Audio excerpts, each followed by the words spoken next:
The earth plane and all the bodies within the earth plane are an almost closed system. That is, we are keeping one another alive karmically. To the degree that we are not participating in the karmic joy available is also partially a communal experience. We may be in tension to karmic balance together. The flow between bodies constitutes the play of the game of karma. The flow may be called energy, but all energy is carried by a body. There is no disembodied energy. All energy takes structure. We call that structure, that artifact, body.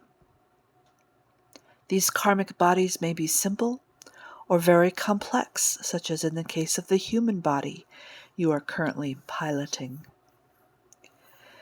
There is within this particular earth a central karma that arises from a root body that we have named oxygen. The flow of oxygen is a foundational gameplay within this plane. Oxygen is the frequency code, command, password that allows entry into this realm and maintains our participation within this realm. We call this oxygen gameplay breathing. The entire earth is breathing with one another. For us to maintain the complex human structure, we must constantly incorporate oxygen, the continued addition of oxygen to our body structure. The human body is 60% oxygen. A lot of that is in the form of water. But the human body could be said to be an oxygen body. The human body is the complex version of oxygen. The human body is the high karmic expression or bloom of oxygen. You are an air body. The mechanism of karmic incorporation is hunger and eating. Our hunger for oxygen is so massive that there is a soul system dedicated to that intake. Around us, within Mother Earth, is a feast of oxygen. You have no effort or cost that you have to outlay other than the inhale in order to feast on oxygen. It is already prepared and provided for you freely. Breathing is high eating. Your lungs don't breathe, your cells do. Your lungs and all the larger systems are in service to the activity of your cells. Cells reciprocate and provide life and all of the abilities that allow us to enjoy life. Activity within cells is handled by many unique nanomachines that we call enzymes.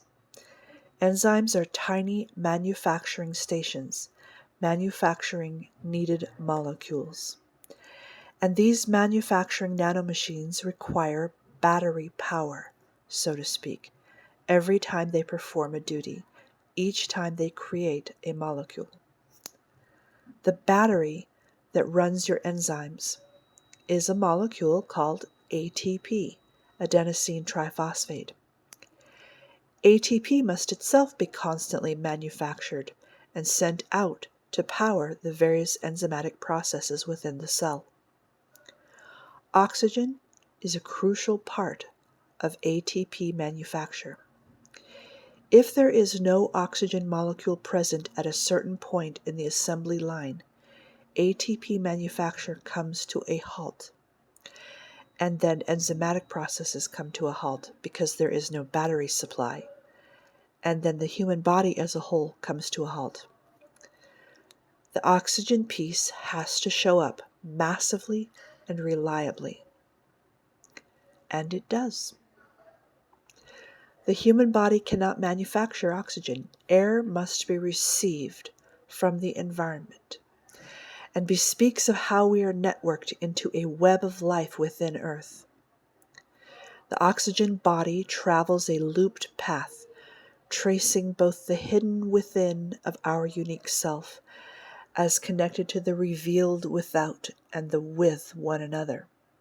Such a movement and dance, the dance of wind. We are the children of the trees. They nurse us with an endless stream of oxygen. Such a love, such a karma, such a message sent and a reply given. We reply with the exhale. I don't know why they ever called this molecule the strange name of oxygen. I don't know why the researchers didn't know the shape of love when they saw it with their own eyes. I say that Earth is an almost closed system, but energy from the sun entering the sphere of the Earth is what initiates the oxygen cycle. I suppose we can draw a larger circle and include the mother sun within a closed system.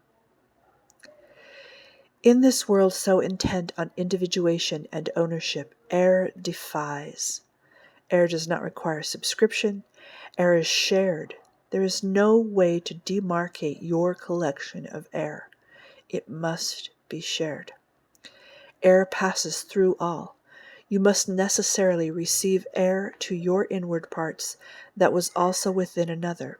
It is an inescapable intimacy. Air is a token of karma, showing how what comes to us and enters us provides a blessing, or at the very least an opportunity, and that what releases from us is going to impact other and all. An infant still within the womb receives oxygen through the cord that unites it with the mother. The cells do not need the lungs at that point. It is at the passage of birth that the infant human takes its first gulp of air through the lungs, and thus enters the tribe of humanity that are all united through the karma of oxygen. We can differentiate ourselves from other humans in many ways, and we can go to war with one another based on those differences. But none of us can stop breathing.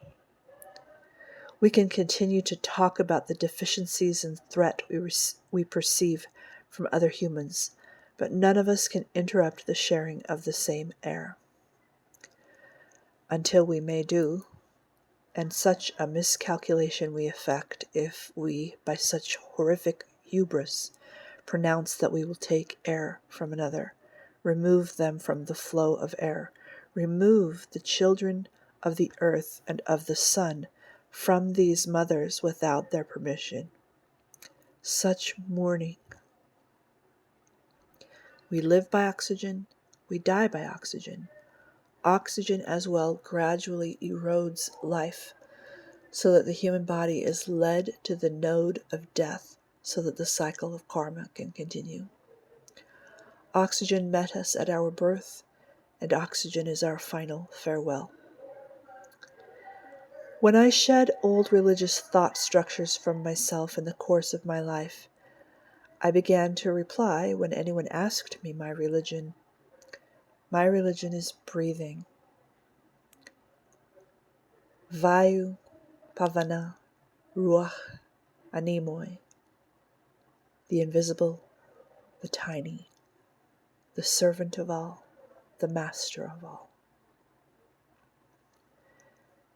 You cannot know the rest of your karma until you begin to breathe. I invite you to align with breathing. I invite you to the inhale and the exhale. You may seek out and learn specific breathing practices. You may seek out spaces of clean air if this is accessible to you. You may clean the air in your home if that is possible. Do what you are able and leave the rest. But even you do not have to do this much. Simply inhale and exhale and laugh along with the karma cycle of breathing. I'll close with a lovely quote from Rumi. There's another way, a breath of love that takes you all the way to infinity.